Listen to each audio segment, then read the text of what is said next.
Whew, what a grueling 8 days it's been. You know, I've been drinking nothing but Gatorade, nothing but Red Bull.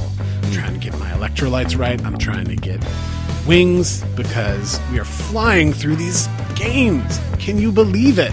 It is hard to understand. You know, maybe I shouldn't have just been drinking milkshakes because I've gained a lot of weight. Yeah, but they keep bringing the games to the block, and the games on the block today are our number 6 seed, Dominion. Dominion, the number 6 seed in the Game Fight Showdown Throwdown. I'm Rob. That's Brendan.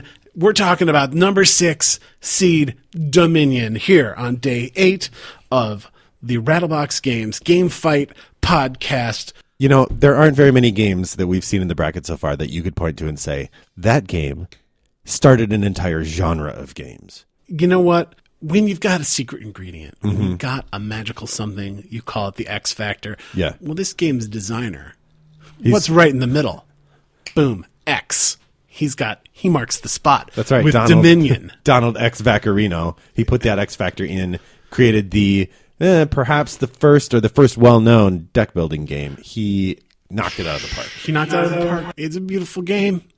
And there's so many elegant cards. Simplicity. There's cards coming out of your ears, but you can play it. It's not a miasma of chaos. It is a well-curated trip down the channel to the land of glory. What's going to try and take that on? Yeah. You know what? It's going to be tough. It's our 27 seed is coming up against it. Well, probably no chance. Right, but what if the land of glory were full of zombies and frozen? What? Because our number 27 is Dead of Winter. Oh my gosh. Jonathan Gilmour, Isaac Vega, the amazing production quality from Plaid Hat Games. Plaid Hat Games. This is the first time Plaid Hat's made it to our bracket.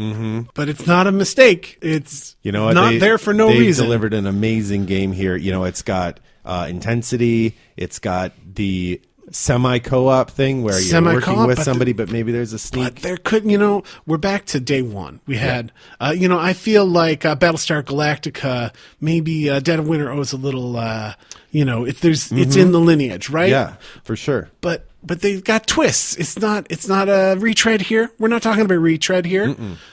There might not be. You might be kicking your friends out to die in the cold tundra for no reason at all, just because they're boneheads, not because they're bad guys. And let's forget the terrible exposure die, right? You're like, first turn, I'm going to go check the gas station for guns. Boom, you're bitten. Boom, you're dead.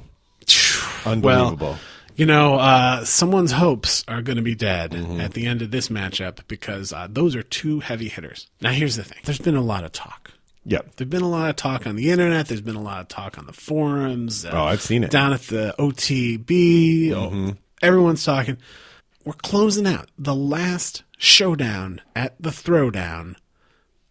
It's number 11 against number 22. Number 11 and number 22. Puerto Rico and Havre. What? Did you just say it's Puerto Rico against Havre? How can you? That's like this.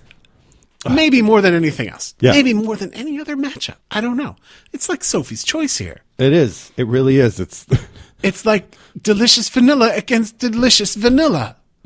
How do you decide which vanilla to take?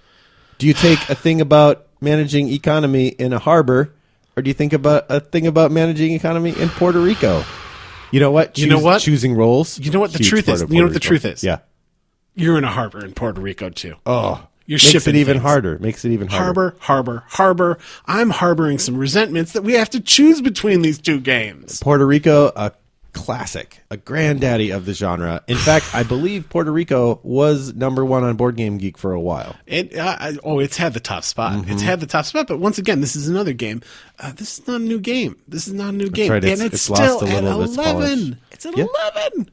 Yeah, it's how can you keep up with a game like that? You know, the newcomers, they come to town, they're all, I'm sassy, I have my exposure die, but no, Puerto Rico, it just shows up with that guy who looks like Frank Zappa on the cover. That's right. And boom, Zappa you cover. are trading left, right, center. There's a message out there for young designers, put Zappa on the cover.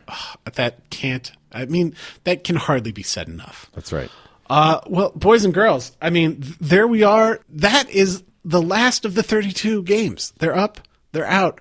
We aren't going to know who wins until you go on the Twitter to Game Fight Show. At and Game cast- Fight Show. At Game Fight Show. That's so important. Yeah, you got to go to at Game Fight Show. And you vote. You vote every day. Yep. Because here's the thing. We've said this before. You know what? We're probably going to say it again. We've made some hard calls, guys. These are And there have tough. been some heartbreakers, and there have been some upsets that, make your mind boggle. Boggle didn't even make the bracket this year. How did it not make the bracket? As each game wins, it just moves further. It's just and going to it get goes harder. against harder and harder games. The next round, if I was chewing my fingernails already, the next round I'm going to be tearing my hair out.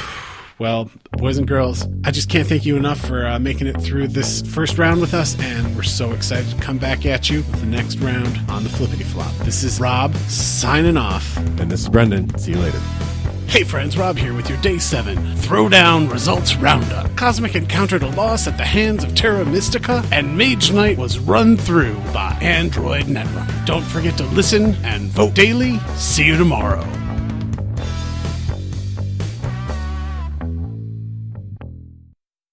Brought to you by Rattlebox Games.